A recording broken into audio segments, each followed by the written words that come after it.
The girl in the rain, the sky over Los Angeles had been gray all morning, but no one expected the rain to fall so suddenly. Thick clouds rolled in like a silent warning, and within moments, the streets were soaked. People rushed for shelter. Umbrellas opened in a hurry. Cars splashed through puddles, and the cold wind pushed against every face. Keanu Reeves was walking alone, hands tucked in the pockets of his jacket, eyes focused on the sidewalk ahead. He liked the rain. It made things quiet. It gave the world a kind of softness. He had just left a quiet lunch meeting with a charity group that supported kids with disabilities. The meeting had left him thinking about how much more he could do and about the stories people carried behind their smiles. As he turned onto a quieter street near a small public park, he saw something that made him stop. A wheelchair lay tipped on its side in the middle of the path. One wheel was still slowly turning. Next to it, on the cold, wet concrete, was a girl, maybe 12 or 13 years old, struggling to push herself up. Her long, dark hair clung to her face. Her thin jacket was soaked and her palms were scraped from the fall. No one else seemed to see her. Cars passed on the far side of the street. People under umbrellas walked faster, eyes down, pretending not to notice. Keanu didn't hesitate. He rushed forward and dropped to his knees beside her. "Hey," he said gently. "Are you okay?" The girl blinked up at him, startled.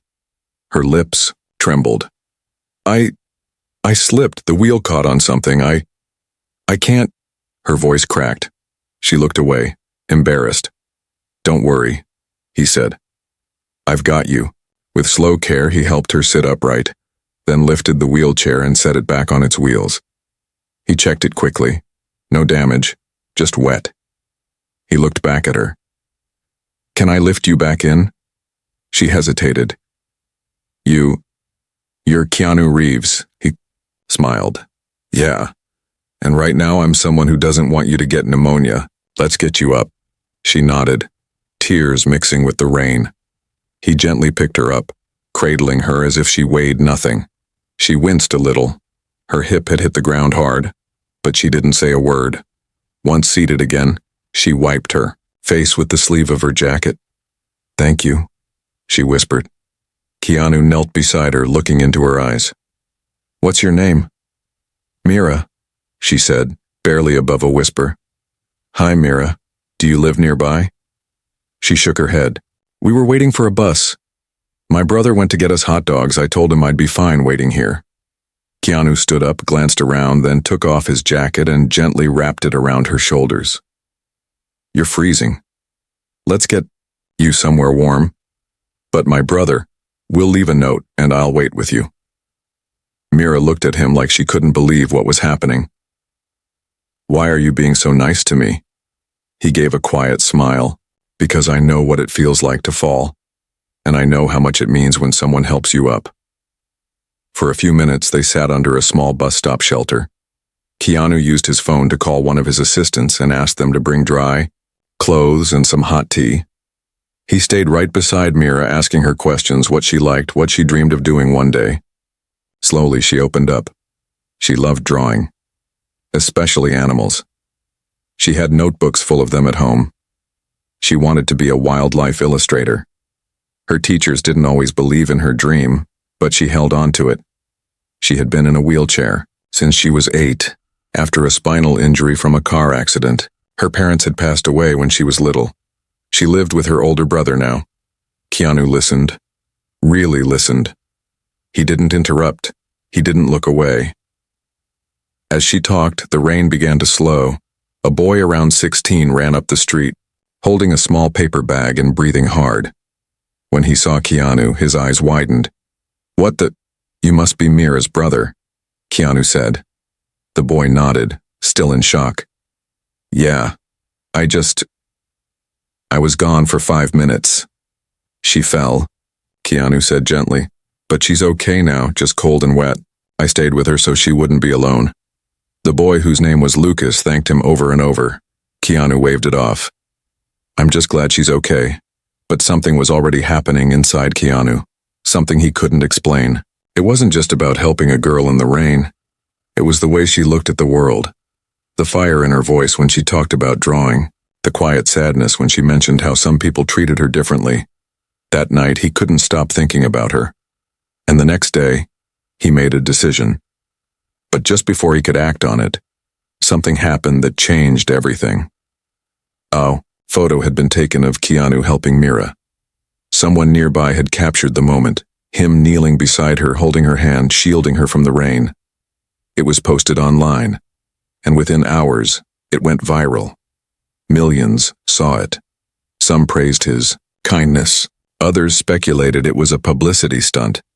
But most people didn't know the truth. The real story was only beginning, and what Mira was about to face would test every ounce of strength she had left, and what Keanu would do next would not only surprise the world, but change both their lives forever. When the world starts watching the morning after the rain, Keanu woke early, stirred by an odd feeling of unrest.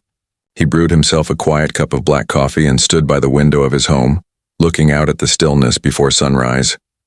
But even the silence felt disturbed today, like something invisible had shifted. It wasn't until his phone buzzed, repeatedly on the kitchen counter, that he knew why. Texts, missed calls, emails. His name was trending again. He scrolled through his notifications, thousands of messages. And there, in the middle of it all, was a single photo. Him kneeling beside a soaked girl in a wheelchair, rain clinging to her lashes, his jacket wrapped around her small frame. Someone had captured the moment perfectly, maybe too perfectly. Within hours, it had flooded social media. Articles were already calling it the rain angel moment. People speculated about who the girl was. Others debated whether it was staged. Some praised him for his compassion. Others accused him of trying to fix his public image. Keanu set the phone down and rubbed his forehead.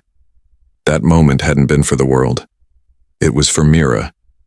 He hadn't thought twice before helping her, and now, strangers were turning it into a spectacle. What worried him more wasn't the attention on him, it was what this spotlight might do to her, to someone already dealing with more than most people could understand. Keanu dressed quietly and headed straight to his studio office, where his assistant Julia greeted him with wide eyes. "The internet's on fire," she said, half joking, but clearly concerned. "Do you want to make a statement?" "No," he replied, buttoning his coat. "I want to check on the girl." Julia hesitated. "Should I try to find her address?" Keanu nodded. "Yes. Her name is Mira. Her brother's name is Lucas. That's all I have.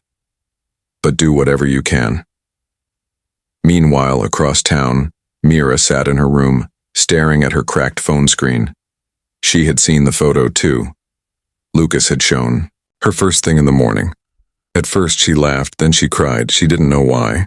It felt strange to be seen like that, frozen in a single second of weakness when all she had wanted was to sit quietly in the rain and wait for her brother.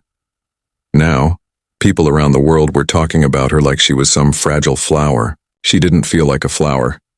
She felt like someone trying to survive day by day, scrape by scrape. Her brother paced the kitchen, nervous. "They're asking questions, Mira. Reporters have already called Aunt May's phone. One even came by this morning." "I didn't ask for this," she whispered. "I didn't want it." "I know," he said, sighing. "But you're in it now." She looked at her sketchbook lying open on the bed. A half-finished drawing of a fox curled in the rain, soft pencil lines blending into shadows. She used to draw to escape. Now she didn't even know what to draw anymore. For the first time in a long time, she felt exposed. Not because of her wheelchair, but because of how people were treating her, as a story, not a person.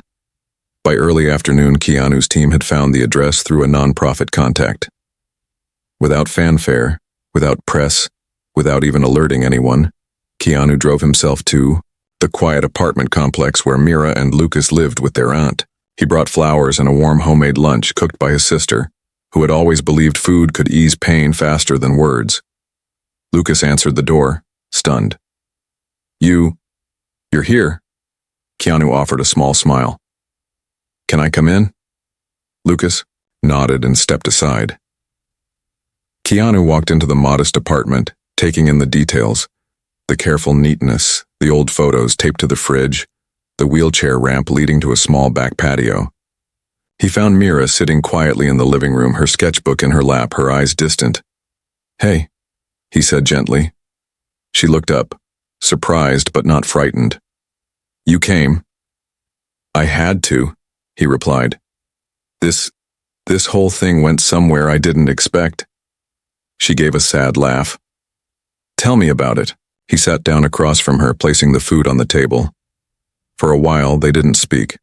The silence between them was easy, familiar. Then Keanu spoke. "I wanted to see if you're okay." "Not really," she said honestly. "Everyone's talking about me, calling me the wheelchair girl or the miracle in the rain. It's weird. They don't know anything about me. They don't know what it's like." Keanu nodded slowly. "You're right. They don't. But I'd like to know, if you want to share." Mira looked at him unsure, but something in his voice made her trust him. Maybe it was because he never looked away from her eyes. Maybe because he didn't ask questions like a journalist. He asked like someone who cared. So she told him. About the accident that changed her life. About the school that didn't have ramps. About the stairs in public. About the teachers who talked to her like she was 5 years old. About how her parents had been everything and how their loss had left a silence in her heart that no one else could fill. About how her art kept her from drowning. Keanu listened to every word. No interruptions, no judgments. And then he said something that would stay with her forever. "You are not your chair, Mira. You are not your pain. You are an artist, a fighter, a person with a voice. And that voice deserves to be heard not as a viral moment but as a human being." Mira's eyes welled up. For the first time, she didn't feel like someone who needed saving. She felt like someone who mattered. That night, Keanu called his production team and gave them a bold idea. "We're starting a project," he said. "Not a film, not a documentary, something real. Something about kids like Mira, artists, thinkers, creators, voices the world ignores." The team was confused at first. "Who's going to tell their stories?" Keanu's voice was steady. "They are." And he knew exactly who would start. But the road ahead wasn't going to be easy. Because the internet wasn't done, rumors started spinning. One blog falsely claimed Mira's story was fake. Another accused Keanu of using her to win sympathy, votes for an upcoming award show, something he wasn't even attending. Mira's drawings were reposted without permission. Someone even made a meme out of her fall. Mira was overwhelmed, and one night, she shut down. She closed her sketchbook, and she told her brother she didn't want to draw anymore. Keanu heard the news the next morning. He didn't say anything, but his silence was heavy. He got into his car, drove across the city, and what he did next was not something anyone saw coming. The sketchbook returns. The sky was heavy with low clouds as Keanu drove. Across the city, the buildings passing in a blur. His hand stayed steady on the wheel, but inside something churned. A mix of frustration, sadness, and quiet anger. Ever since that moment in the rain, everything had changed. A simple act of kindness had turned into a global conversation, and while millions praised what they saw, they failed to understand the weight their attention carried. Mira, the girl whose strength had left him speechless, was now shrinking under that very spotlight. Strangers who didn't know her name just days ago now tossed around opinions like stones, and those stones had done damage. Keanu parked near the small apartment complex, stepping out into the crisp air with determined steps.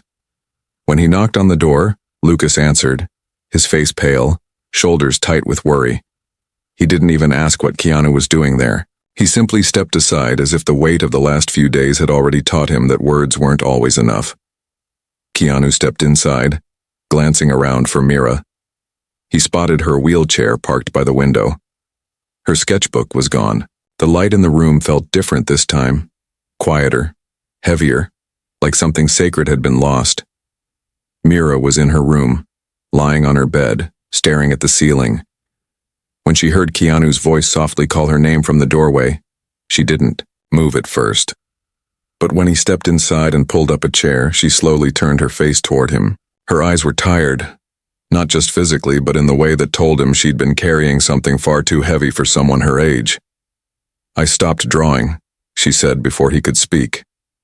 Her voice was dry, like she'd rehearsed the sentence 12 times already. Keanu nodded gently. "Lucas told me." She turned her face back to the ceiling. "It doesn't matter. Everyone thinks they know me now. They say I'm brave, or inspiring, or a liar. I didn't ask for any of it." "I know you didn't," he replied softly. "And you don't owe anyone anything." "But it feels like I do," she whispered. "Like if I don't live up to what they think I am, I'll disappoint the whole world."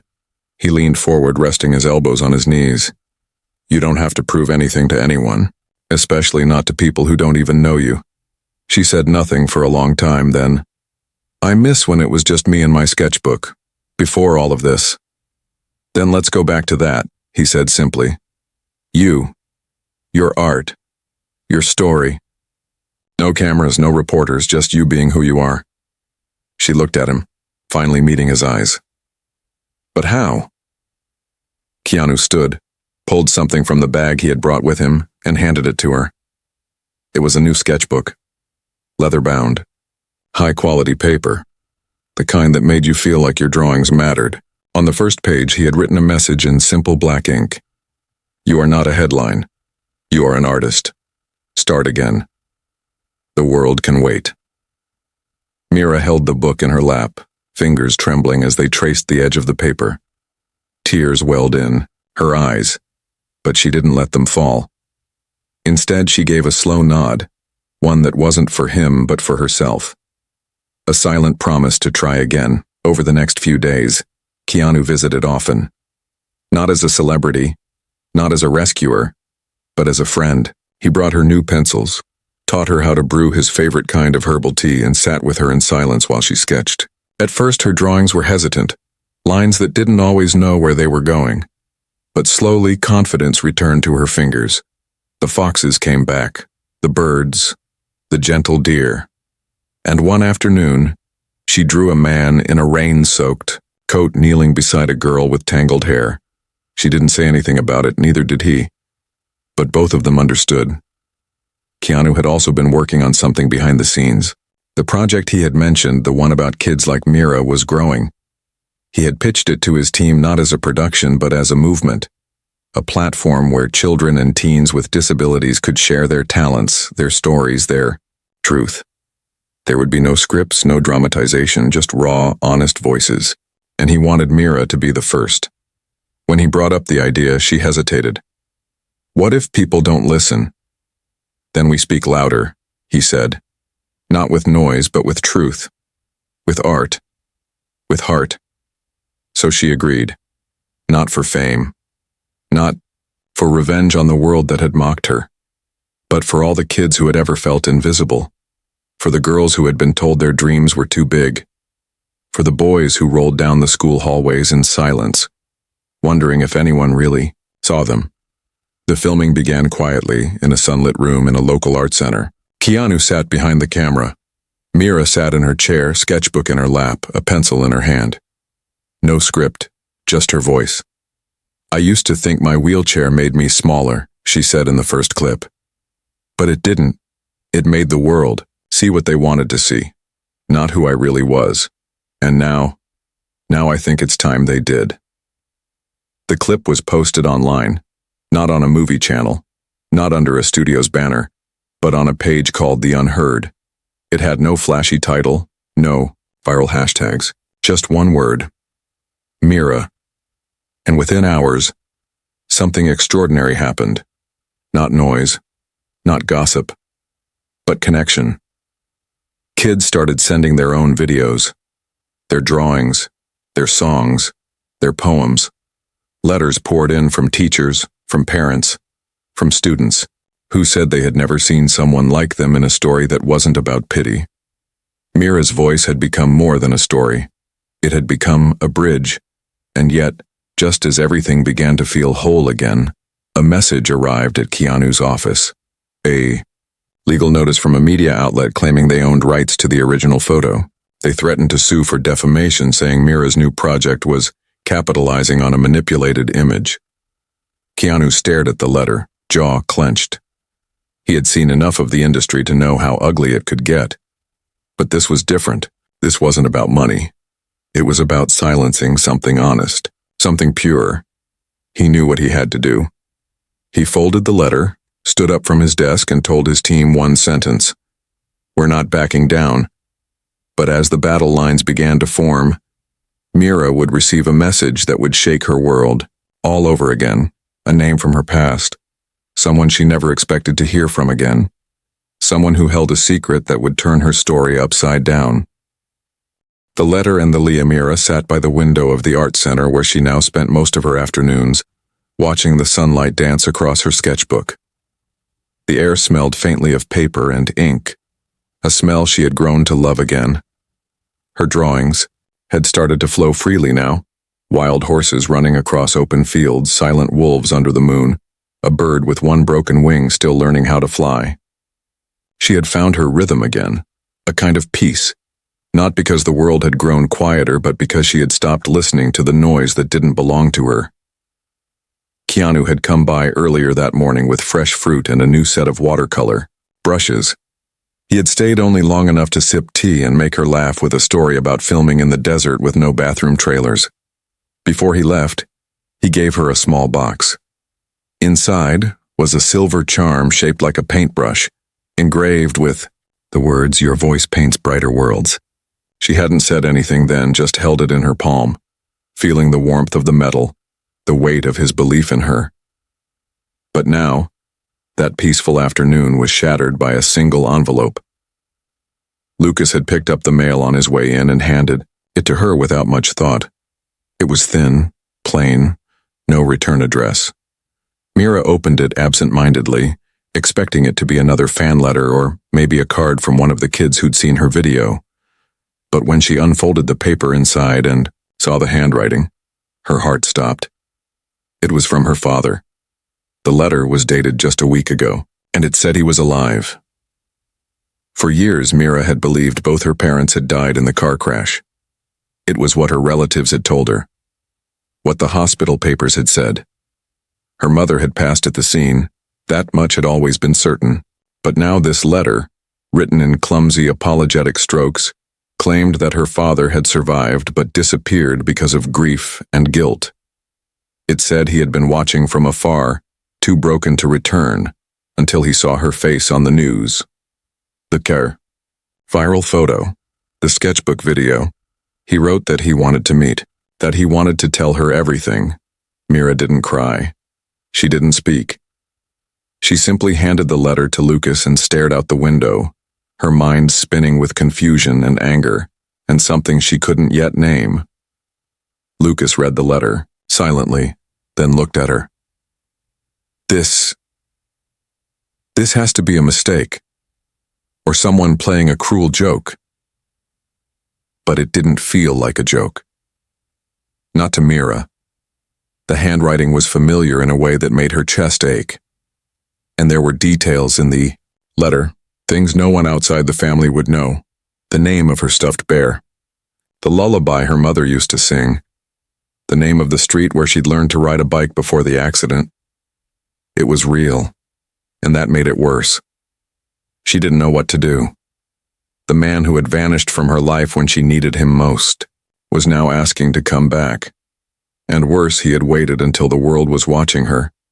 She couldn't help but wonder, was he reaching out because he missed her, or because she was finally famous? Keanu came that evening sensing something was wrong before he even walked through the door. Mira didn't greet him with a smile like she usually did. She just handed him the letter and sat back, waiting. He read it slowly, eyebrows furrowing deeper with each line. When he finished, he looked at her with quiet understanding. "What do you want to do?" he asked gently. She shrugged. "I don't know. Part of me wants to scream. Part of me wants to meet him and find out why he left. And part of me just wants him to disappear again." "You're allowed to feel all of that," Keanu said. "This isn't something anyone can prepare for." She looked at him, her voice small. Do you think he's doing this just because people know who I am? Now? Keanu didn't answer right away. Instead, he sat beside her, resting his elbows on his knees. I've seen people do things for the wrong reasons, but I've also seen people try to fix the biggest mistakes of their lives. The only person who can decide what his reason is you. And if you want, I'll go with you, or I won't, whatever you need. She nodded, biting her lip. I think I need to know the truth. 2 days later, they arranged the meeting. It was to be held in a small park on the city's edge, away from cameras, away from curious eyes. Keanu didn't tell anyone where they were going. He simply drove her there himself, music low, silence soft between them. Mira kept the letter folded in her pocket, her hands clenched tightly around the charm he had given her. Her brother Lucas followed in a separate car, giving her space but staying close. When they arrived, the man was already there. He sat on a bench near a quiet lake, his head bowed, hands shaking in his lap. His clothes were simple, clean but worn, his face older than she remembered from photos, but the eyes were the same. He stood when he saw her, uncertain, like a shadow stepping out of a long-forgotten memory. He didn't reach for her. He didn't try to hug her. He simply said, "Mira." Her name in his voice broke something open inside her. She didn't cry. She didn't run. She asked him the question that had haunted her for nearly 5 years. Why didn't you come back? He didn't lie. He told her everything. How the crash had left him injured but alive. How he had spiraled into guilt so deep he couldn't face her. How he believed she'd be better off without him. He had tried to disappear, changed his name, lived in shelters, found work where he could. And then one day he saw her face in a photo online, and the shame came rushing back. Mira listened to every word, expression unreadable. When he finished, there was silence. Then she said quietly, "You were wrong, I needed you." Those 4 words hit harder than any accusation, but then, surprisingly, she continued, "And I still do. Not to fix things, not to make it right, but to be honest. To stand beside me if you're strong enough to do it this time." He nodded, tears slipping down his weathered face. They didn't hug. Not yet. Maybe not ever. But something shifted in that moment. A wound reopened, yes, but also a chance to heal. Keanu stood nearby, watching, not interfering. He had never believed in forcing closure, but he believed in giving people space to find it themselves. When Mira turned to him later and said, "Thank you," he simply nodded. But the peace of that reunion wouldn't last, because just days later the media got hold of the story. A long-lost father's return, they called it. They twisted the narrative. Painted Mira as a manipulated girl. Painted Keanu as someone orchestrating a staged redemption arc. And then, the media outlet that had threatened to sue. They released a fake audio recording, edited to sound like Keanu and his team had planned the entire thing from the start. The world that had lifted Mira up was now sharpening its claws, and this time, they were going for blood. Louder than lies. When the audio recording surfaced, it did exactly what it was designed to do, spread fast and spark outrage. The clip was short, just over a minute, but it was damning on the surface. A voice that sounded eerily like Keanu's was heard, saying, "We'll use the wheelchair girl's story to build momentum. Public sympathy's on our side." In the background, a laugh echoed and another voice replied, "That'll give the project real legs." The phrase was cruel, calculated, and for people who didn't know better, it was enough to believe everything they feared was true. The internet, once full of admiration, now filled with anger. Hashtags flipped from praise to protest. Blogs ran headlines dripping with betrayal. Was it all a performance? Keanu Reeves caught exploiting disabled teen. The truth behind the tears. Keanu was in his office when Julia, his assistant, played the clip for him. She couldn't hide the fear in her voice. This sounds real," she whispered, her eyes flicking to his face, searching for denial, for outrage. Anything. But Keanu just sat there, still and silent, watching the screen as the clip replayed. His expression didn't flinch. He didn't yell. He didn't panic. He listened to every word, every breath, then leaned forward and said, "This is edited, spliced. Whoever did this knew exactly what to twist." Julia exhaled, relieved but still trembling. "What do we do?" she asked. "Because this isn't going away. It's spreading like wildfire. And Mira," he was already on his feet. "Mira doesn't know yet," he said, "and we have to be the ones to tell her." Meanwhile, Mira had been at the community center all morning, working on a new mural with a small group of children. It was part of the Unheard Voices initiative Keanu had started, an open space where disabled kids could create art, share stories, and explore without judgment. For a few precious hours, she had been happy. She painted a girl flying through, a sky filled with foxes and birds, her wheelchair transformed into wings. The kids around her painted bright suns, oceans, and dreams shaped like stars. But that joy shattered the moment Lucas rushed into the room with panic on his face and a phone in his hand. "You need to see this," he said, voice shaking. Mira watched the video once. Just once. Her hands went cold, her stomach twisted, and something inside her cracked, not from shame, not from guilt, but from betrayal. Not because she believed it was true, but because the world did. The same people who called her brave just a week ago were now calling her a puppet. The messages flooding her inbox were no longer filled with admiration, but with disgust. How could they turn so quickly? How could kindness become a weapon? Keanu arrived within the hour. When he entered the center, every head turned. Some with questions, some with suspicion, but most with quiet hope. He found Mira in the storage room sitting alone, her sketchbook untouched beside her. "I didn't believe it," she said before he spoke. "Not even for a second." He nodded and sat across from her. "It's not real, it's manipulated. We're going to prove it." Mira looked at him, her eyes hollow. "They're tearing us apart, Keanu. They don't care what's true. They just want something to be angry at." He leaned forward, voice steady but fierce. "Then we don't back down, we face them, we show them everything, we don't hide." "You think they'll listen?" "Not all of them," he said. "But the ones who matter will." Over the next 2 days, Keanu and his legal team launched a full investigation. Digital forensic experts analyzed the audio and confirmed it had been tampered with. Layers of speech stitched together from unrelated interviews. Background noises mismatched. Tonal shifts artificial. They tracked the file's origin to a media company desperate for clicks and dying in relevance, the same outlet that had threatened to sue weeks earlier. Keanu's lawyers filed a defamation suit, but he knew lawsuits wouldn't fix everything. Not in time. Public trust wasn't won back in courtrooms. It was won through courage. So he made a decision. He would speak directly to the people, not through a statement, not through press. He would go live, and Mira would join him, if she chose to. When he asked her, she hesitated only a moment. "They already took my name, my image, my voice. I'm not letting them keep it. They prepared for the broadcast together. No makeup, no script, no stage, just a quiet room, a camera, and the truth." When the live stream began, tens of thousands joined instantly. Keanu spoke first.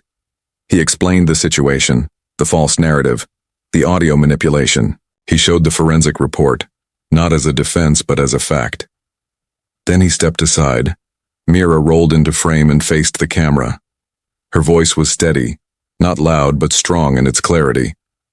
"I fell in the rain, not for the first time, not for the last, and someone helped me, not because he wanted likes or views, but because he saw me.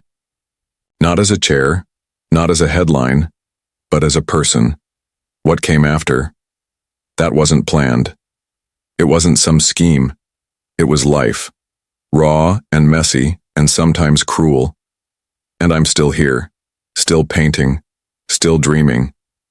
And I won't let anyone steal that from me." The chat exploded.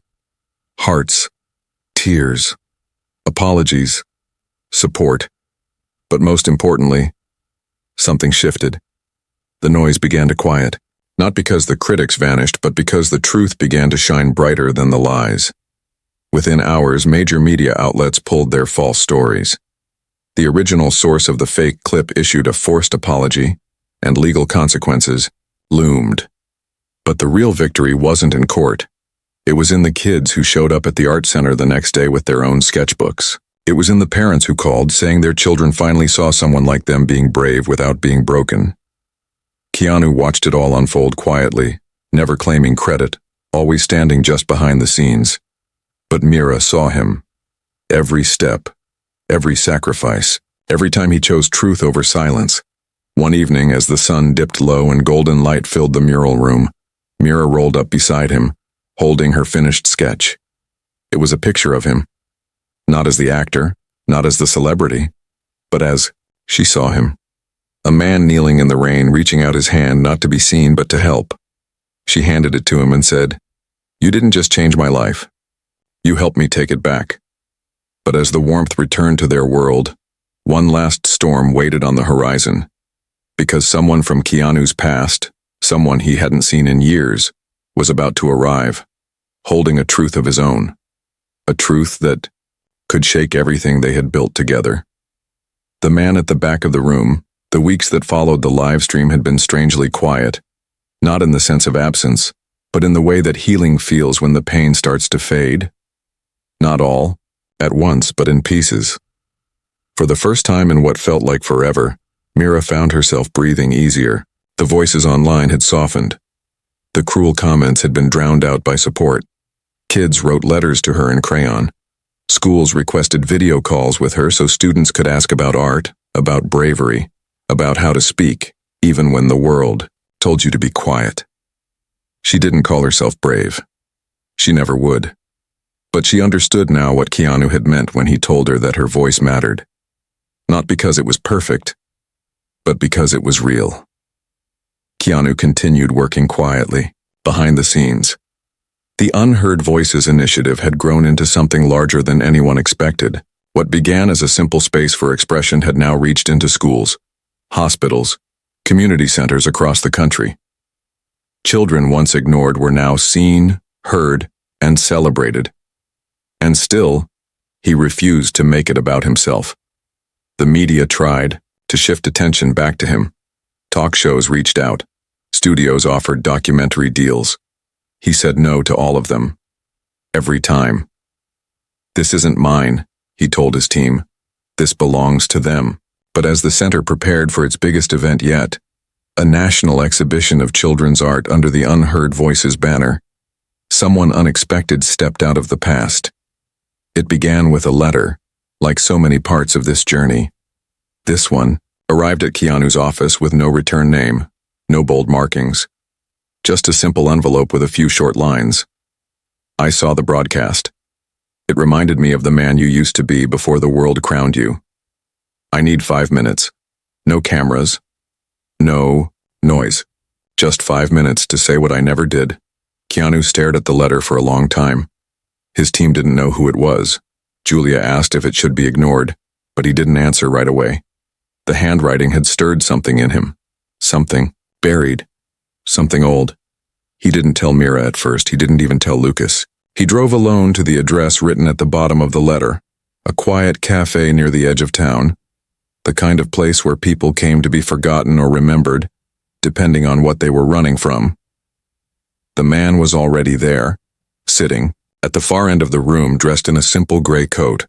His beard grayer now, hands folded in front of him like he was waiting for a train that might never arrive. When Keanu stepped inside, their eyes met immediately. "You look just like your father," the man said quietly. Keanu sat down. He hadn't heard that voice in more than 30 years. Not since the day he left. Not since the man had walked out of his life, leaving behind questions no one dared to answer. "You disappeared," Keanu said, voice even but sharp. "I did," the man admitted. "I was scared, selfish, proud, and wrong." There was a long silence between them, the kind that fills entire years in a single breath. "Why now?" Keanu asked. The man looked down at his hands. "Because I saw that girl. I saw what you did for her, and I saw myself. in everything you didn't become. Keanu didn't respond immediately. He didn't feel rage. Not anymore. Time had smoothed the edges of what used to be anger. But what remained was something heavier, a sadness for all the things that could have been. You want forgiveness? Keanu asked. No, the man said. I just wanted you to know. I'm proud of the man you became, even though I had nothing to do with it. Keanu stood after a while, offered no handshake, no dramatic ending. Just a nod, a quiet acknowledgement. Because not all wounds are healed with words. Some are simply carried until they don't hurt as much anymore. Later that evening, Keanu arrived at the art center just as the final preparations were underway for the exhibition. Mira was at the front, arranging a row of easels with her fellow artists. She had grown more confident, more centered. Not because the world had changed, but because she had. You okay? She asked as he walked in. Yeah, he said. Just closed a door that needed closing. Mira smiled and handed him a paintbrush. Then open a new one. We've got walls to fill. The exhibition night arrived with clear skies and a soft breeze. Hundreds showed up. Families, students, artists, community leaders. The halls glowed with color, laughter, and stories captured in brushstrokes. No celebrities, no red carpets, just truth hanging on every wall. Mira's section was near the center. Her mural stood tall and proud. A girl in a wheelchair flying through a storm, wings of paper and ink carrying her across the clouds. Beside, it hung the sketch of Keanu, the one she had drawn in silence, the man in the rain offering his coat to someone who had forgotten how to feel warm. As the crowd moved through the rooms, something magical happened. No one talked about clicks. No one whispered about headlines. They looked. They listened. They felt. And when Keanu stepped to the front, not with a speech but just a few words, the room held its breath. This is what happens, he said softly. When kindness is louder than cruelty. The applause wasn't thunderous, it was honest, real, like the art itself. Mira rolled up beside him, smiling, holding a new sketchbook. He looked down at her and asked, "What's next?" She answered without hesitation. "We tell more stories, not just mine. All of ours." And they did. Because after the rain, after the lies, after the silence, they had found their voice. And this time, the world listened.